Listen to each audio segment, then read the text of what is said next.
was the inventory of the materials used to make the tabernacle? This is the question that we seek to answer today as we continue our verse-by-verse study of the book of Exodus on Walking Through the Bible. Of his word, the glory of his cross. If you have a Bible with you, you can turn to Exodus 38. We're going to be reading from verses 21 to 31. If you don't have a Bible, don't worry. Just follow along with us on the screen. The version that we'll be reading from is the New King James Version. So, Exodus 38, beginning at verse 21. This is the inventory of the tabernacle of the testimony, which was counted according to the commandment of Moses, for the service of the Levites, by the hand of Ithamar, son of Aaron, the priest. Bezalel, the son of Uri, the son of Hur, of the tribe of Judah, made all that the Lord had commanded Moses. And with him Aholiab, the son of Ahisamach, of the tribe of Dan, an engraver and designer, a weaver of blue, purple, and scarlet thread, and of fine linen. All the gold that was used in the work of the holy place, that is, the gold of the offering, was 29 talents and 730 shekels, according to the shekel of the sanctuary.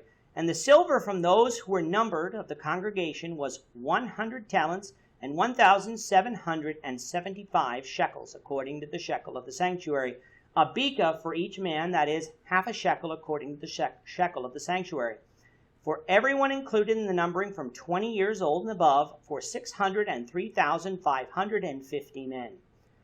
And from the 100 talents of silver were cast the sockets of the sanctuary and the bases of the veil, 100 sockets from the 100 talents, 1 talent for each socket. Then from the 1,775 shekels he made hooks for the pillars, overlaid their capitals, and made bands for them. The offering of bronze was 70 talents and 2,400 shekels. And with it he made the sockets for the door of the tabernacle of meeting, the bronze altar, the bronze grating for it, and all the utensils for the altar, the sockets for the court all around, the bases for the court gate, all the pegs for the tabernacle, and all the pegs for the court all around.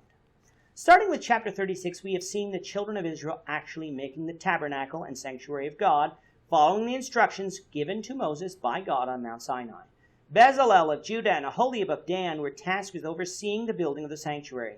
They were accompanied by gifted artisans, including engravers, designers, and weavers. Coming down to verse 21 of chapter 38, we find that the sanctuary and all its utensils and holy items had been completed. Now the priestly garments had yet to be made. We will get to that in chapter 39, but the sanctuary was done. Thus it was time for an inventory or an accounting of all that was used in the building of the sanctuary. That God had them take an inventory was useful for 2 reasons. First of all, it showed the children of Israel that what was given as a freewill offering was not misappropriated and used to enrich the Levites, the builders, or Moses. This was crucial if Israel was to have confidence in the trustworthiness of their spiritual leadership of the nation. The second reason that this is important was that it would show just how costly the sanctuary was to build, hopefully giving Israel some perspective as to how important the sanctuary was to be. In New Testament times, the price of the church, the shed blood of Christ, was very costly, which should cause Christians to appreciate just how much God gave up in order to save us. Just how costly was it to build the sanctuary? All of the gold that was used in the sanctuary was 29 talents and 730 shekels, according to the shekel of the sanctuary.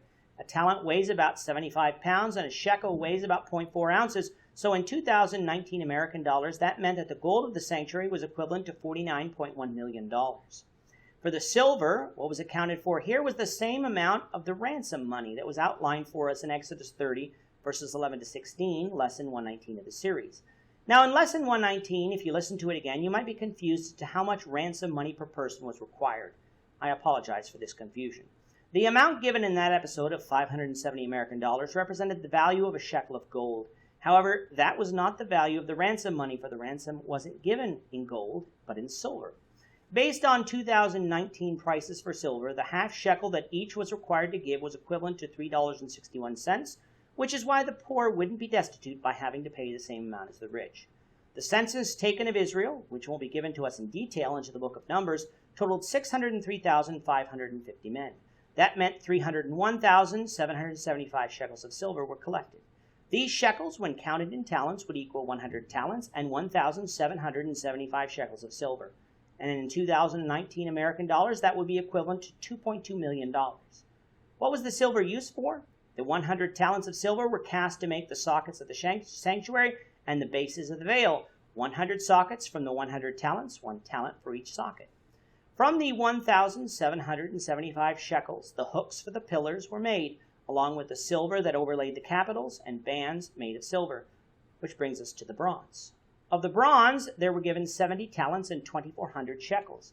If we assume that this bronze was the same as our bronze, using current prices for bronze, this would equal about 8,000 American dollars due to the fact that bronze is much less expensive than silver or gold. The bronze was used to make the sockets for the door of the Tabernacle of Meeting, the bronze altar, the bronze grating for it, and all the utensils for the altar, the sockets for the court all around, the base for the gate court, all the pegs of the tabernacle, and all the pegs for the court all around. If you add all of the values together in 2019 American dollars, the sanctuary cost just over $51.3 million to build in only what we are accounting for in gold, silver, and bronze. This was a tidy sum indeed, but it was a sum that Israel willingly gave. In fact, in Exodus 36, we are told that they would give more if Moses hadn't stopped them. This accounting was done by Ithamar, one of the sons of Aaron. With that, our time is up for today. The Lord willing, we hope you'll join us for tomorrow's discussion of Exodus chapter 39, verses 1 to 7, as we continue our walk through the Bible, one verse at a time. Thank you for watching today's episode. We hope that you found it edifying and ask that you not only subscribe to our channel and podcast, but that you like and share this episode among your friends so that the saving gospel of Jesus Christ can go out to the whole world.